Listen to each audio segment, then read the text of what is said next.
Welcome back, everybody, to the Six Screens Kane Show.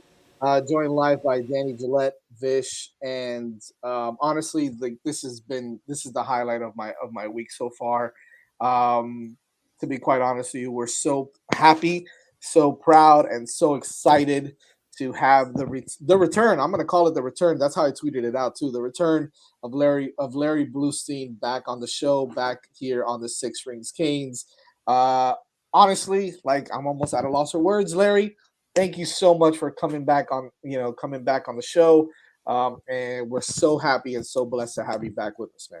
Well, thanks. I appreciate you guys, and I followed all along, and you guys, your prayers and your thoughts and everything about me and everybody out there. So, and you know what, I wouldn't have gotten back without that. So that's important to let everybody know, and I'm extremely happy to be back. And I came back at the greatest time. Miami's on the upswing, and the Cavender twins are coming to South Florida. I don't know if you guys know that, but I'm Yeah, we excited. know. I'm excited as hell for that. I think I got my season tickets for the women's basketball already. I have no idea where Jazz just went. No, I had to fix my lighting there a little bit because I got a new Halo light. I might as well use it, right? So, Yeah. anyways, so yeah, so I'm sorry, I'm all over the place today. Jesus, what's going on I here? thought I thought you were looking for the Cavender twins for a second. I was like, Yeah, "What's yeah, Jazz got right. behind the camera there?" Don't If worry, it, I got plenty of pictures for you. I'm not. I'm not even gonna entertain that Yeah. right now because I'll get in trouble. Anyways, really excited. Look, so many things are going on. I honestly thought at the beginning of this week, well, here we go, another kind of slow week in Miami Hurricanes football and Miami Hurricanes sports. And honestly, quite frankly, like it's just been kind of crazy the first 2 or 3 days of this week, not only in football but in basketball as well. You've got some big time transfer portal commits on the women's and on the men's side on both sides. So really excited about that. Yeah. Some really good news on the football side with a couple new transfers as well, and honestly speaking, some more stuff coming in now. So we're really excited about it. Blue. Before we get into anything else, by the way, we do have special guest Geo Milian coming on in just a second as well to talk a little bit about Canes football with us on the show. Blue, what's been obviously we haven't gotten your take on everything that's been going on lately. I think the last time we spoke, I don't think the coaching staff was completely No, no. set up either. So talk to me a little bit about that. Obviously you had your time away from it a little bit now, but talk to me a little bit about how you feel about everything that's transitioned and gone on from the coaching staff, the guys that got hired um, you know, uh, while this whole entire thing came about, the transfer portal kids that we've been able to get, the recruiting that's been happening, what Mario's been able to do. How have you felt about the whole thing? Oh, well, there's nothing else to say but just being ecstatic the way that everything worked out. I mean, getting all the coaches that they've gotten. I mean, you're talking elite coaches. Um, Gaddis is a beast, and he's one of those guys that could help turn this thing around. My longtime friend Frank Ponce, who I'm excited about. We tried to get him in. I kind of knew he would, be in the mix because if you remember last year, he came within a field goal to beating Miami at Appalachian State as the offensive coordinator. I think he's worked magic with quarterbacks. I've already talked to him several times, so I kind of cheated. And he and Maribel I've known since they were in high school, so I kind of they both reached out to me plenty. Mario as well. I gotta say, I mean, I've known Mario since he was 16, and he's been extremely good to me during this time. And every time I talk to him, though, he goes, "Blue, you got to send me more players." So I don't. But like you guys said, I mean, with everything that's transpired just this week, um, Miami went into that spring game, and we got a chance to see it. My only thing that I took away coming out of there, and I know there were a lot of people not in place and a lot of injuries, but Miami still needs that player, that wide receiver. They've had the last 2 years in Osborne and last year with Rambo, that comes into that huddle and says, "Hey, you know what, I'll be open. I don't think they have that guy, but I think, you know, he dropped a lot of passes early on in the spring game, and you know, the kid from Plantation, and I think he's a really good football player. But that's what I came away with. I thought there was so much to be pleased with. But not only just a spring game, just spring itself, and everybody who kind of stepped up as far. I mean, getting Parrish was huge. I mean, to an already major room that has. I mean, Miami arguably has one of the best running back rooms and potential quarterback rooms of anybody in the country. So those are two good places to start, and I'm ecstatic about the coaches and what they could do. I mean, look at all these coaches. They're all proven that they've done them in other places. And like my friend said, you know, this is it. This is what every Hurricane fan had hoped for. Is it going to come together in 1 year? Probably not. But we all know that in the next 2-3 years, Miami is going to be the deal. Miami's going to be the team that everybody's going to be looking at. And as you can see already, the prospects are buying into it. You know, coming here and having an opportunity to get some really good football players out of the transfer portal, you know, that's going to go a long way in helping Miami turn the corner. But you got to recruit, and to recruit, you got to win. And I look at Miami's schedule, and it's really favorable this year to having a chance. I know Pittsburgh's very good to win the Coastal, and but that's gonna, you know, that's gonna be one game at a time. And I think they go into summer a lot better off than they were last year. And I know a lot of people were fairly optimistic last year, you know, thinking, because we didn't even know about the Tyler Van Dyke and what he could do. And we knew that he had potential, but now we know. And next year at this time, he'll be a first day selection in the NFL draft. That's how good he is. And yeah, I'm excited, guys. I mean, and I've been following every single move that was made, and I think there's so much potential there. And but I'm you know, cautious optimism, because we've been in this situation where, you know, people are saying, hey, you know what, can't wait to that opening game, can't wait.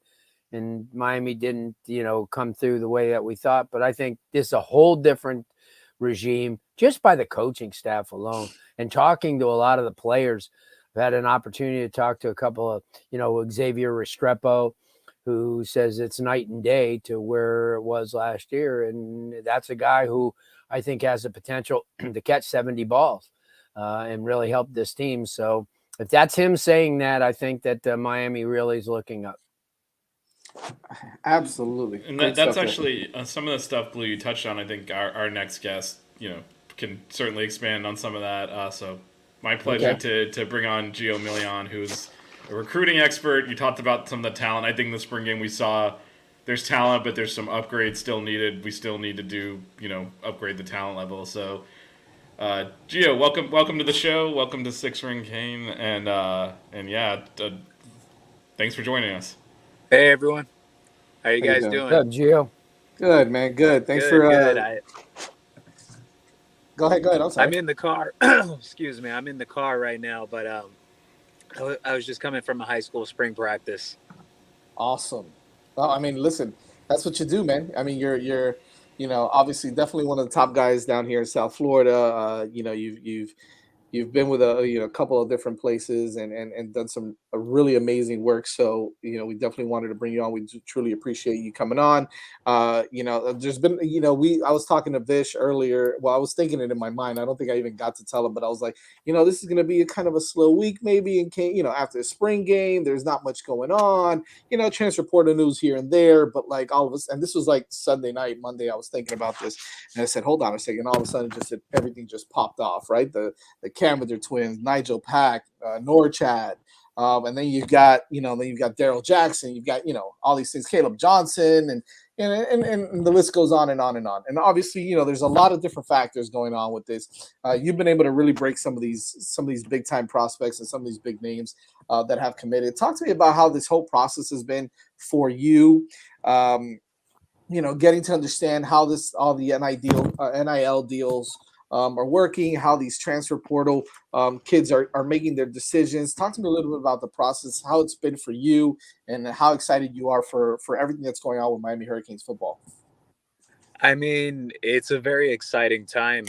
There's a lot of changes happening with athletics in general. It's not only just football. You have all the changes happening with basketball. You look at baseball right now. Baseball is number 3 in the country. Unfortunately, an upsetting loss last yesterday, but I think the Canes will bounce back in baseball. Just in regards to the transfer portal between football and basketball, exciting. Landing a guard like Nigel Pack from Kansas State, and then landing the forward, Norchad Omier from Arkansas State. He actually played his high school days at Miami Prep. But moving over to football, though, that's been the bulk of everything, just between the transfer portal and NIL. I know everyone saw the post that John Ruiz had put out there, $800,000 for 2 years for Nigel Pack. Yeah, that's a big deal. Not many schools are throwing around that type of money for NIL deals, and you know, it's exciting in a sense. And the reason why I say that is the game has completely changed.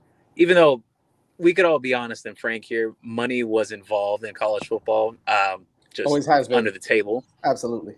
It was under the table before, but now it's all out in the open. So, Miami needed help at linebacker. They went and got Caleb Johnson. They're not done at linebacker yet. They still do want another. If the fit makes sense, if they can find someone that they would like to bring in, they will do that. They still want another receiver. They just got landed Daryl Jackson Jr. from Maryland. He's a 6'6", 300-plus defensive tackle. I've been told basically they think this guy is an NFL prospect in 2 years from now. And the other guy being the defensive end, Mitchell Agude, he will likely factor in as a very likely starter this season for Miami. He's not a high sack guy, but he's a high effort guy. He actually had a lot of pressures last season. He had over 30 pressures last season from the defensive end position.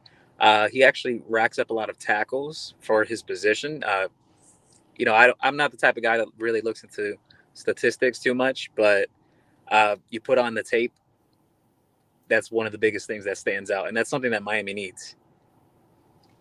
Yeah, absolutely. I guess the guy that I really want to talk about is the guy that recently made his commitment through the transfer portal. We can kind of beat our chest a little bit because we beat the guys up north for his services. How did his recruitment process go? Was he kind of the guy that Miami, the minute that he decided, well, I guess some of us know how these things work, right? But let's just say the minute that he decided to enter the transfer portal, Miami was on him right away. I'm assuming. How did the process go from him being, potentially a guy that wanted to go play at Florida to all of a sudden canceling his Florida visit and really committing to Miami and not even, that whole process, obviously, we saw some of the stuff that Twitter was out there putting out from a lot of these Gator fans, how disappointed they were, right? So talk to me how that whole process went for Daryl Jackson. If there's, any light that you can kind of shed on his recruitment out of the transfer portal. Yeah. So when Daryl Jackson hit the portal, it was automatically assumed that, UF would be a likely destination. One of his high school coaches actually coaches at FSU now. That's Coach Fuller that coaches at FSU now. He visited FSU first, went to UF, and then the following weekend, which was just this past weekend, he took his official visit to Miami. I heard a lot of talks coming out of that visit. Hey, he's likely going to be coming to Miami. Monday morning came, a lot of talks about, he's probably going to go visit UF again. Miami wasn't having that. They went and reached back out to him and everything. They got him back on campus on Tuesday, and they sealed the deal. It caught UF off guard. I can tell you that from speaking to a source. They were like, "How did this happen? Like, how did this get done?" They were shocked.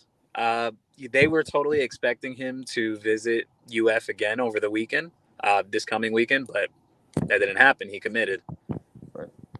Real quick, I kind of want to go to Blue on this. Blue, you see, obviously, you see a lot of these kids play high school ball down here. Some of the guys you get to see that are out of state kids as well at a lot of these camps, and when they come Right. down and play a lot of these local teams here also.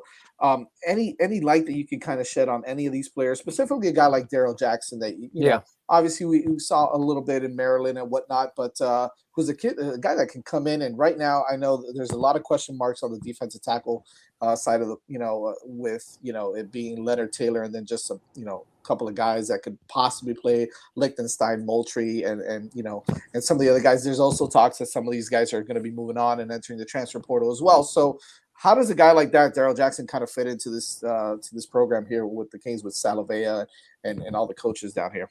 Extremely well. I mean, we talk about when you're playing at an elite level, it's nice to have a Leonard Taylor, but Alabama and Ohio State and teams that are in the mix have 3 and 4 elite defensive linemen. And this kid is. I had a chance to watch him at Gadsden County up there just outside of Tallahassee when he was making his decision initially.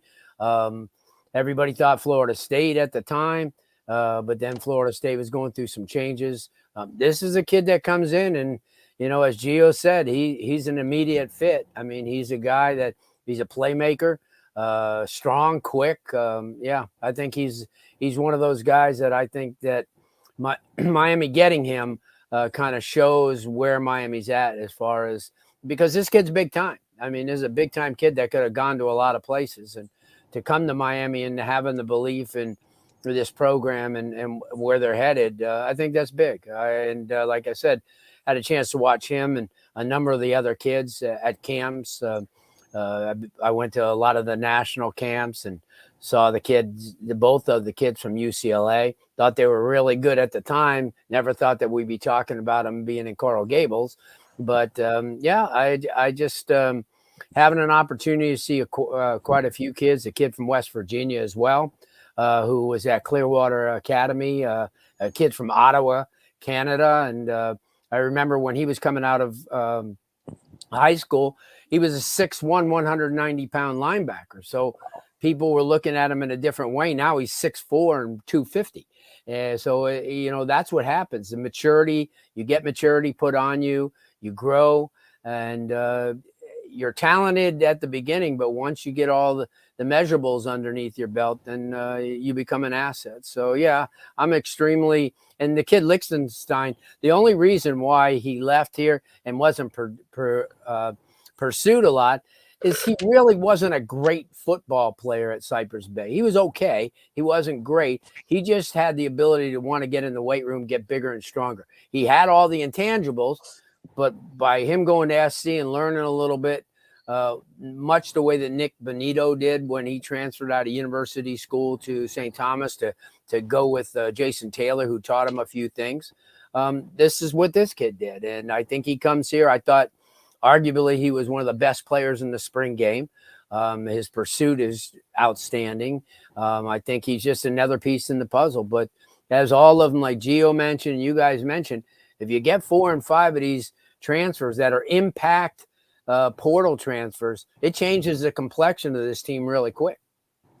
This team is not done. I know that for a fact. Obviously, we can talk about it until we're blue in the face, no pun intended. But the fact of the matter is, there's still some opportunities for improvement on this team at multiple positions, right? And the 2 positions I really want to talk about, Gio, is 2 positions that you mentioned earlier, and obviously some of us know that there's some guys out there that they are looking at. And some guys, quite frankly, that haven't entered the portal. And we mentioned it last week that, most players have until May 1st to enter their name into the portal, not necessarily commit to another school, but enter their name into the transfer portal. So you're going to see a lot of movement next week as well. And probably it's going to be a madhouse next week, Gio. So I can only imagine how you're going to be. So I'm glad that I got you on the show this week because it's going to be chaos. But let's talk about those 2 positions, I think. And I know you're pretty busy, so we won't take up much of your time here. But No, I have time. Well, I appreciate Where'd you go? Where were you today, Gio? Where'd you go to spend? I went to Stranahan today. Yesterday I was at Immaculate LaSalle. Yeah. Oh, awesome. And then Monday, where was I at Monday? man, I can't even remember. Oh, I was at Edison Monday. Okay. Yeah. Yeah, but the kid Hakeem is really nice at Stranahan. Yes, yes. Yeah, I he's had the chance to speak with him for quite some time. I was yeah. really impressed. I mean, I've ran into him before when he's been at before in the past, but I really had more one-on-one time with him and just saw the way he is with his team. Uh, I could definitely say with Hakeem Williams, he's the leader of that team. That Yeah. Oh you yeah. could by far. And there's not a lot of wide receivers built like him, man. He is. He's a big dude. And 2 years ago, he was just all interested in basketball, not much in Yep. football. Now, what a difference! Because Stranahan's won state 3 out of the last 4 years in basketball. So, but I agree with you. He's smooth. He's always looking for a challenge, and yeah, I agree with you. Well, I could tell you a quick note on yeah, Hakeem. Actually, absolutely. I had spoke with him. He will not be playing basketball this season. Okay. Wow. He's going to focus strictly football. Because basketball probably trimmed him down too much, and I think he Yeah, wants to yeah. get in the weight room and keep that weight. That makes sense. Yeah, I agree. But yeah. I watched him last year, and he's not. He doesn't back down against anybody, and I Oh, like no. that. I like that attitude. Remember, they played Stranahan. I mean, they played American Heritage last year, and he had a chance to go against Earl Little, and didn't back down with against him once.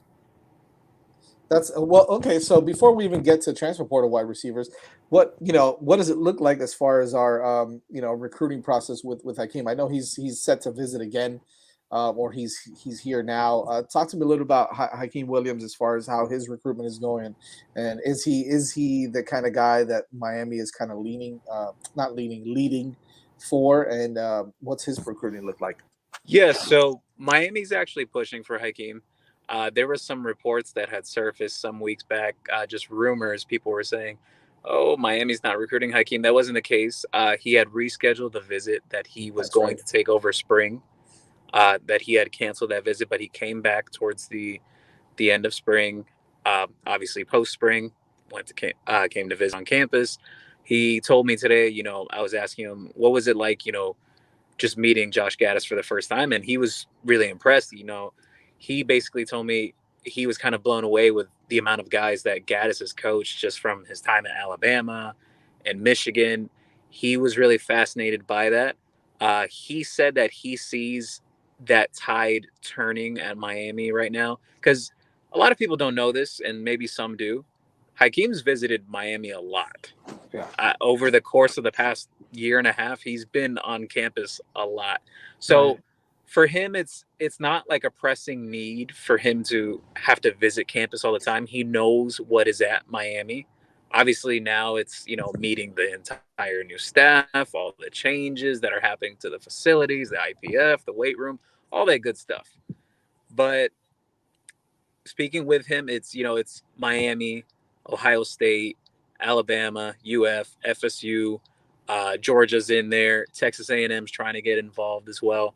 So he told me he's kind of got like a nice little top 7, top 8 right now, and there's still a lot of time between now and signing day. So I personally, speaking from the perspective of if you're a Miami fan, because I always like to keep it very objective, I think the longer it goes out, the better it is. Let the kid enjoy his visits Yeah. and close closer to signing day. Right. Right. Yeah, that's a great point you bring up because you get a lot of guys that sometimes and some of these kids, some of these local kids, and I was talking about this earlier, but some of these local kids that commit now to out of state schools, half of them end up decommitting anyways, right? So, like you said, you bring up a great point. Let him enjoy his visits. Let him do his thing. Talk whatever talk he wants, and kind of mess around and enjoy this whole process. And I think that at the end of the day, these local kids, with a guy like Mario now at the helm, I think it's a game changer anyway. So, but kind of piggybacking off of that wide receiver, position, you mentioned it. We're still looking. Blue mentioned it a little earlier too. Just based off of the spring game, and I know it's a very vanilla, offense that Gaddis put out there. We probably didn't even see 25% of that playbook. So I don't want to kind of read too much into it. However, we did notice that there was some struggles at the wide receiver position, and I think we're still looking for that wide receiver one. what are some of the guys, if you have any, any guys that you could possibly think of or know about that are still, maybe in the I don't really want to talk about guys that aren't in the wide receiver, aren't in the portal yet, because obviously, they're still with their respective teams. But is that a position that Mario and his staff are going after hard in the transfer portal? Are there any guys that we could possibly think of? I know Jalen Robinson is one of them, and some other guys out there. Yeah, so there hasn't really been much contact between Miami and Jalen Robinson from UCF. Uh, it was kind of the same thing between Miami and Tyler Harrell. When Tyler Harrell hit the portal, it was kind of already a notion from before that he was going to head to Alabama. Uh, Funny enough, I remember this just watching him coming out of high school out of Columbus. Obviously a best of 10.5 in the 100-meter coming out of high school, fast guy. Uh, he wasn't a complete football prospect at that time. So I was just amazed how much he's developed over time, especially at Louisville. And then now just landing at a program like Alabama. It's a testament to what that staff did with him. But the names that there was one name Miami was involved with, but there was just minimal contact. It was the Louisiana Tech receiver that committed to Pittsburgh, actually. That is Gerard Bub Means. There was some interest from the Miami staff with him. Miami is waiting for some receivers to hit the portal that they have heard about.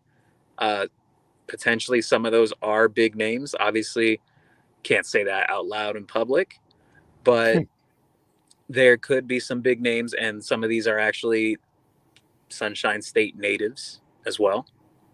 But yeah, that's just where it stands right now. There's nothing really in the portal officially yet that Miami really wants to grab. They're kind of waiting right now. Gio, let me jump in there while we're just talking about receivers. Did you get the feeling that just going into spring that they thought that Jacoby George and Frank Laston could be two guys that could leap into that number one spot? Because Jacoby kind of disappointed me in the spring because he dropped a lot of balls early.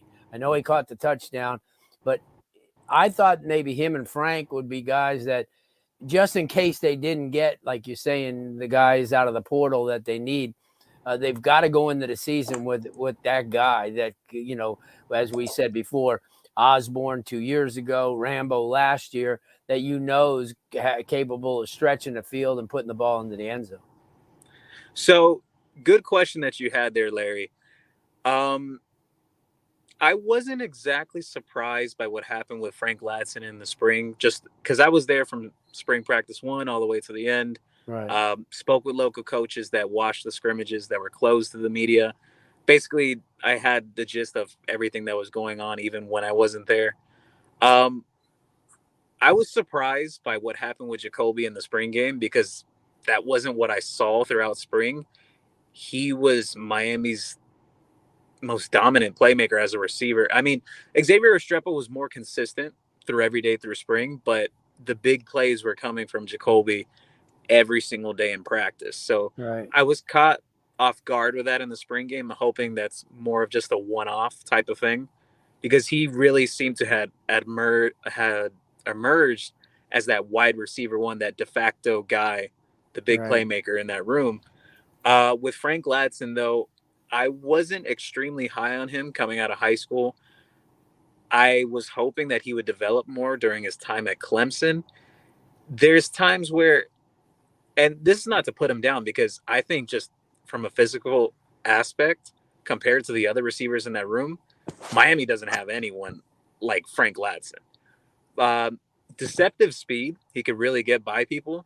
It's just more of a consistency thing. He started turning it up a bit at the end of spring, but it was very up and down all throughout spring with Ladson. Right. That's interesting. And you also, just as you said, you went to Immaculata. What about the kid Frankie Tinalau? Do you like him? I mean, he's a big kid. Obviously. Yes. So he's not there Frankie, yet, though, right? What happened? Is Frankie there already, or he's not? No, there yet, right? No. I'm just from what he's seen on film, because I know he's going there. So yeah. I like his frame. I know the staff is very excited about him just from a size standpoint. Right. To have that body type is kind of rare, because you look at him up close, he's not, how would I say it? he's much more in shape for an O lineman at that size. You know, a 6'6" Yeah, guy yeah, pushing 300, 300. over He's in 300 great pounds. shape, actually. Some high school linemen at that age, that's not the case. You have to reshape their body. So he has that body right now. Sure. I know he's very raw, just from speaking to some coaches at Immaculate Assault, but he will be coming in June, from what they had Right. told me. I didn't get the chance to see him. LaSalle has some guys going under the radar, though. They have Well, a Dario linebacker. Melendez is one of them, and that kid will give Frankie everything and then some when he gets in there. Yes. Well, just to let you guys know, we had Frankie on the show 2 weeks ago, I think, and Helder Valle as well on the show. We had them both on the, which happens to be a fellow South Miami Cobra. There you go. So it was really cool to have. I mean, Frankie spoke to us like it was like 10 in the morning in Australia. Yeah, he called us from Australia. He was on the show from Australia. We went across the road there. It was pretty awesome, and I could tell the kid's got that drive and that passion. You can tell just by talking to him. He's got that he's got that when you look at these Samoan guys, these big Samoan guys, you're like, this guy has a mean streak, right? This guy's gonna maul someone. Like you can just feel it. You can feel his energy. He's got great energy. He also did touch on some of what Geo was talking about in terms of he grew up playing rugby, so he's much more of a filled out athlete. He stressed that over and over again because we actually taught him like, what position do you want to play? And he's like, it doesn't matter, I'm an athlete. And I think because from playing rugby, you gotta do a lot of things at once. You gotta be able to run, tackle, kick. You gotta do everything there. So I think he kind of prides himself on kind of being in shape, well-rounded, and kind of developed physically. And I think that gels with what Gio was talking about as well. Just in case Lewis Headley doesn't work out, you got another punter, you mean? Is that what? I don't know how good he is at kicking, but you certainly have to do that in rugby. So. Yeah. There's one thing I want to touch on with Frankie, and this was speaking with coaches there at LaSalle just yesterday. And this is in regards to Mario Cristobal, the benefits to having a bilingual head coach. Oh. Frankie's mother is actually Hispanic. Right. When Frankie came to visit, Mario was recruiting the mother in Spanish. Nice. Well, that helps. That helps quite. Well, you got some of these other cats, and I don't know if they're Hispanic or not, but like the Aguirre kid, I know they call him Aguirre, right? But I look at it and I'm like, it's Aguirre for me, man. It's Aguirre, and Jonel Aguero also is another Aguero. So I don't know if these kids speak Spanish or if they have Spanish in their home at all. But like just looking at those last names, if Mario gets in there and they've got a Hispanic family member, I mean, lights out. It's over, right? So. I love that. I think it's great. And there's a couple other. I think we just offered a kid Manaya, a kid named Manaya, recently as well. Tony Rojas, yes, Max, thanks for that. The heads up, yeah. Tony Rojas is another one. So I love it, and the fact that a lot of these Hispanic kids are starting to play more football. To be quite honest with you, is going to help, especially if they're that talented enough where they're Miami materials. So, but speaking of some of these kids play on defense. Linebacker is another position. Like we're getting some news. We heard a little while ago that it looks like Deshaun Troutman. I don't know if this is completely legit just yet, but however, based off some of the outlets that are reporting it, it looks like Deshaun Troutman is not going to be returning to the program at all, or doesn't have doesn't have a place on the team anymore. So, and we already talked about before some other linebackers that could possibly be entering the transfer portal. So there's still room for improvement there. I know we've got Agude is more of an edge guy, so he's going to rush the passer, but you've got not Coleman. What's the kid from Hakeem Mesidor? Well, the other kid from UCLA, the other linebacker.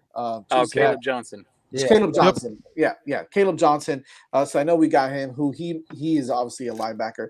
Talk to me a little bit about that linebacker room, Gio, and what can we expect transfer portal wise? I know there's some guys that still haven't announced yet either. So I know there's some names out there that we can't talk about, but what is it that they're looking to? Are they looking for one guy, two guys? What are they looking to get there?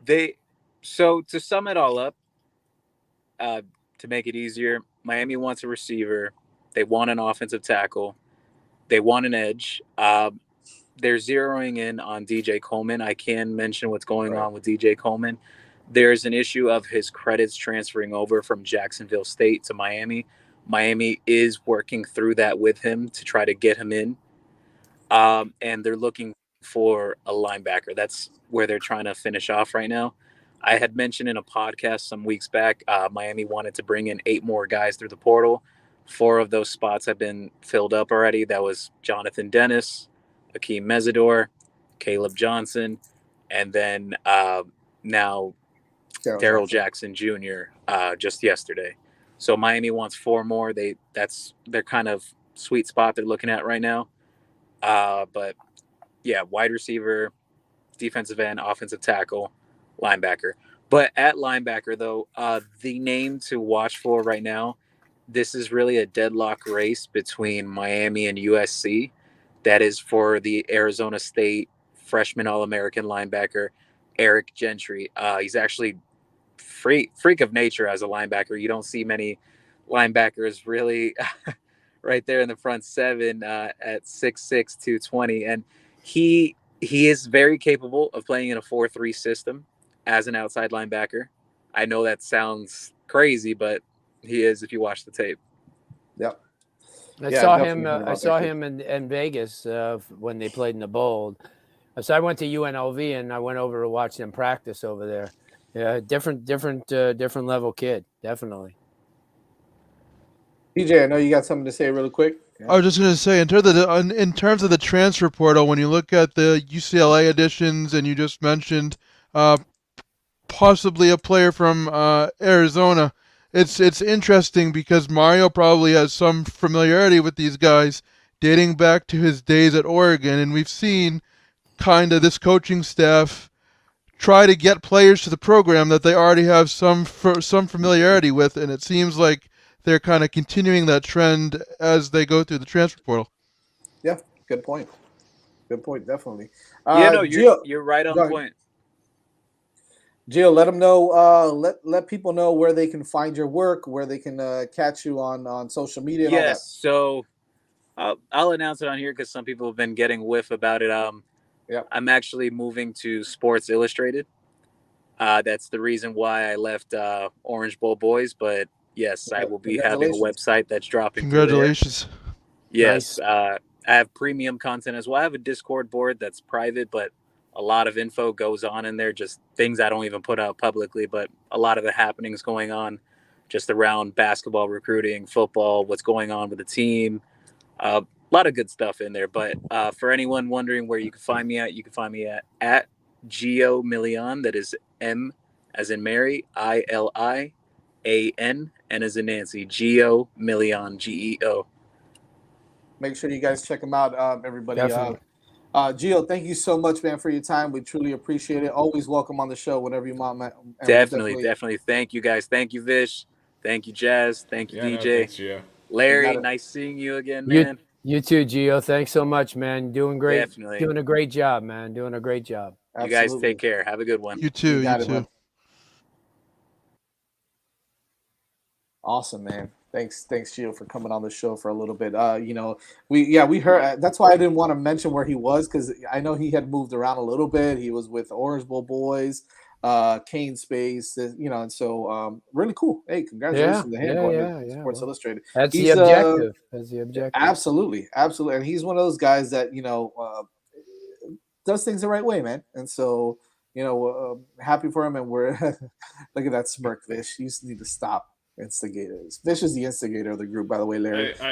Since you've been gone, all he does is instigate. That's all he does. I mean, the last thing I did with Larry on here was instigate, apparently. I do have to say, it is good to see people who do things the right way get rewarded in this business, because that's not always the case. Absolutely. No, true. 100%. Larry, we got about 5 to 10 minutes or so, and I want to get your take on. You already mentioned the spring game, which I think you brought up some really great points. We're still lacking at wide receiver. There's room for improvement on the defensive line, and as you can see, we're getting some of these guys in: Mesidor, Daryl Jackson, Moultrie, who didn't play. Lichtenstein had a good game. Yes. And on the offensive line, the other side, we had some guys that played really well. Sangapolu obviously played really well. Olawusin actually showed something. He showed a little bit of something on the inside. And some of the other guys, I always fail to mention one more guy. But some of these guys really showed that they can play a little bit, right? And you saw the line starting to mesh together and be more aggressive and be, just be more sound. So it was really nice to see that. Is there anything that you saw, and this is going back to recruiting and transfer portal, where you say, but aside from wide receiver, we already talked about that you're like, these guys need a guy or two more to be solid with depth and everything at that position. Well, obviously, we talked about it. Linebacker is going to be huge, Yeah. and getting an extra D. And I know that people don't understand. I mean, when you have a Leonard Taylor, always good to have a guy like that. But when you look at Alabama's classes, and I'm illustrating guys that are teams that are in the playoffs, they have 3 and 4 of those guys, and that's what Miami needs to be at. Miami needs to be having, like, oh yeah, we got Leonard Taylor, and that type of thing. Right. The kid Moss is going to be spectacular. He's just a young kid. He's undersized right now, but he's growing all the time. I just think linebacker, offensive line, and, to take nothing away from Garin Justice, because Garin Justice is a great offensive line coach, but now Mirabal comes in with a different philosophy, and hopefully he'll get more depth on the offensive line, because that's going to be an issue down the line. I mean, maybe not against Southern Miss and Bethune-Cookman, but when you line up against North Carolina, you line up against Pitt, people have to understand. I think the Hurricane fans themselves sometimes have the blinders on and don't understand that the rest of the ACC is building as well. I take a look at Pitt's roster, and they may have one of the best rosters in the ACC, and that's Clemson included. I mean, they've got guys, and that's why I'm saying. But Miami's always had success with Pitt. They've always had, really good success with Virginia. North Carolina is another team. They had a really good recruiting year. They've gotten 7 kids in the transfer portal already.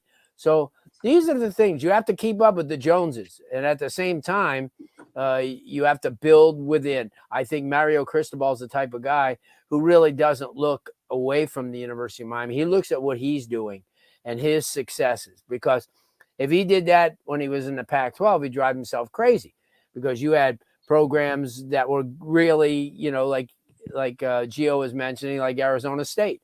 Herm Edwards was getting some really good football players. You take a look at Utah.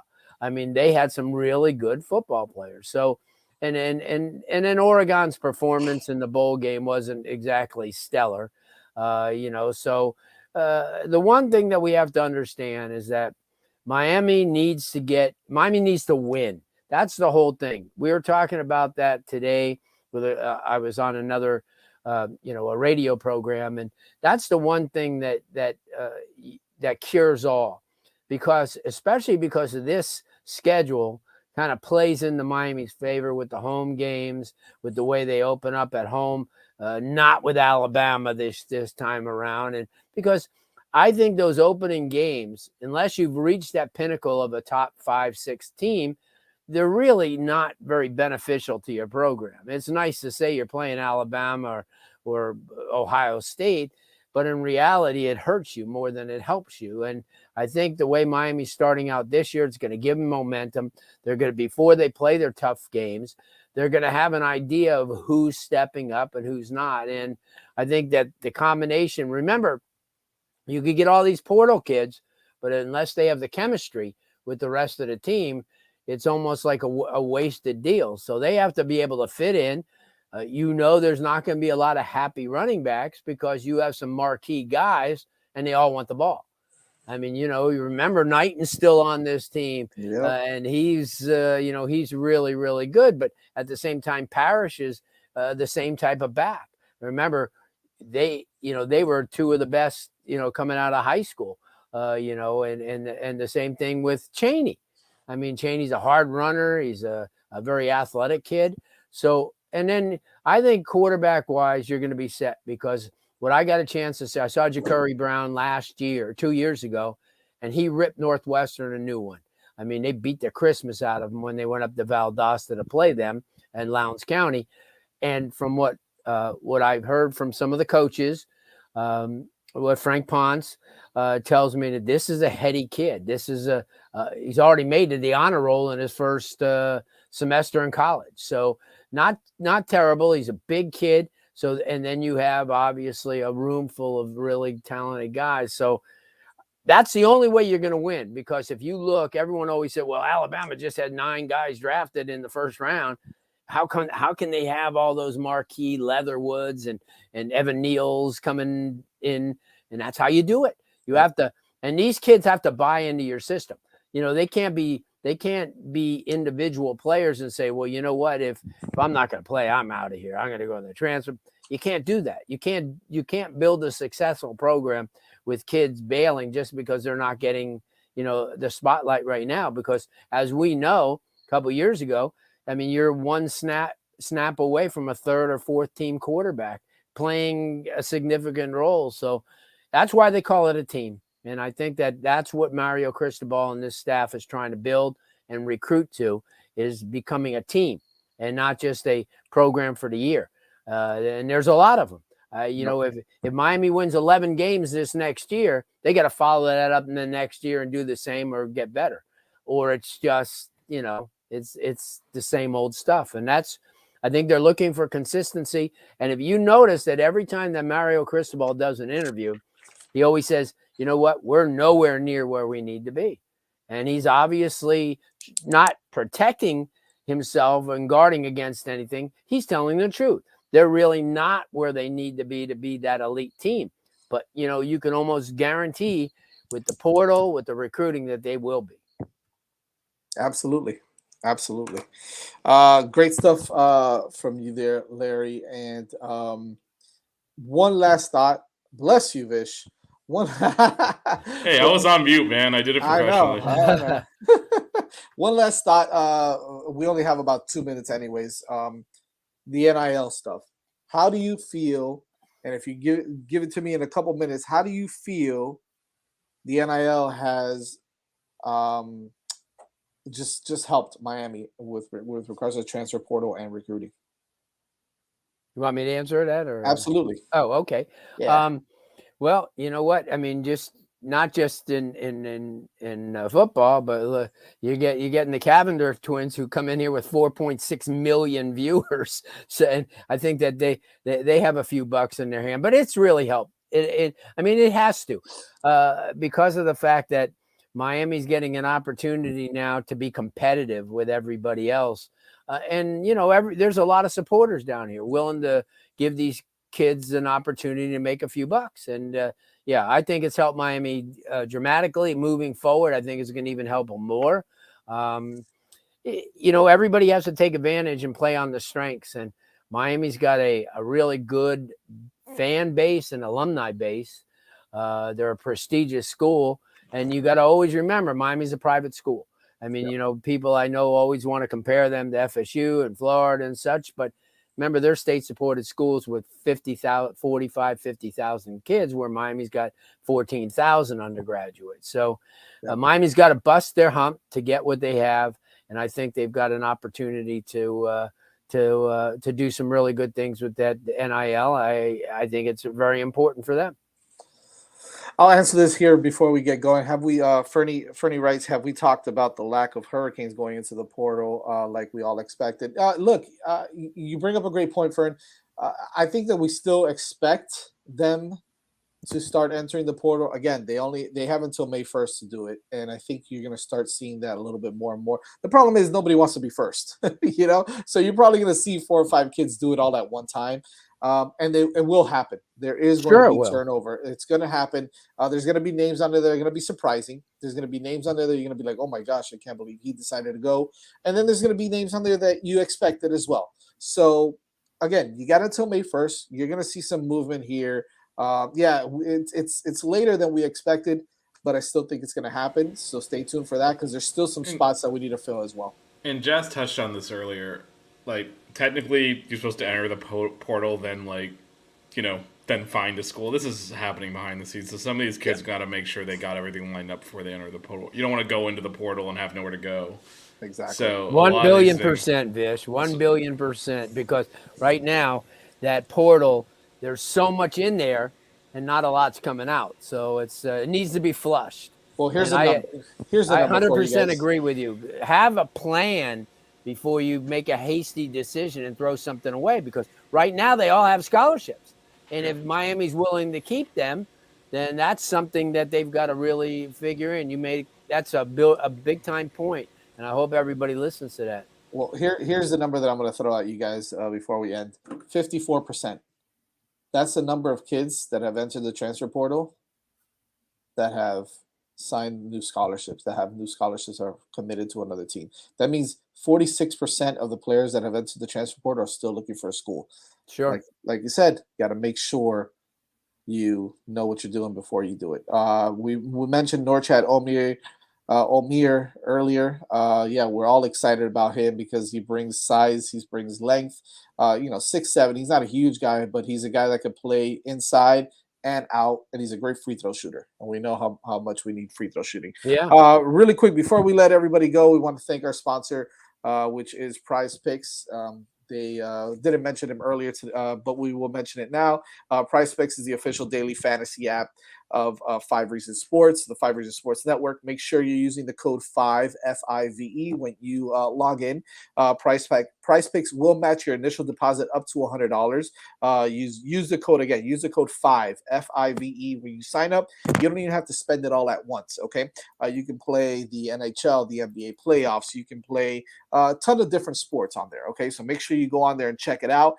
You can even pair different players from different leagues, different teams, different sports. You can do that as well. It depends on how much you make, how much you want to make. You pick between 2 and 5 players. Then pick the over/under on individual categories for those players, as you can see there. And then watch your players win. Like I said, it all depends on how much you want to win. Is how many players you pick. Okay, so make sure you go to prizepicks.com, sign up today using the code 5 FIVE, and again, it's prizepicks.com. Blue, thank you so much, man, for Happy to be back. For coming on the show. We truly appreciate it. Please come back more often. I will. Make sure we'll get you on the podcast. Also, we got some big things that are going to start happening. Yeah, we're going to start that. I just had a lot of things going on, but once we get that going, it'll be big time. Vish, thanks so much, man. As always. Yeah, I know. It's great to have you back, man. Thank you, Blue. Thanks so much, man. I appreciate you guys. We'll catch up with you soon. Absolutely. Thank you guys so much, and we'll see you next Wednesday. Make sure you check out Hitting the Apex now. Plug the next show, man. 5 minutes, right. Jazz and I are on F1 show. So on the F1 show, it's called Hitting the Apex. Check us out on the. We'll be back on here in about 5 minutes, and check us out on Twitter at F1_5 Reasons. We got a really good show today. We're going to recap Imola, and then we're going to talk about the Miami GP, which is our home race. So we're going to be excited to talk about that. We'll see you guys there. But also make sure you follow us on Twitter here at 6 Rings Canes, and check us out on YouTube. Make sure you click subscribe and like the show. We'll see you guys next Wednesday. Go Canes.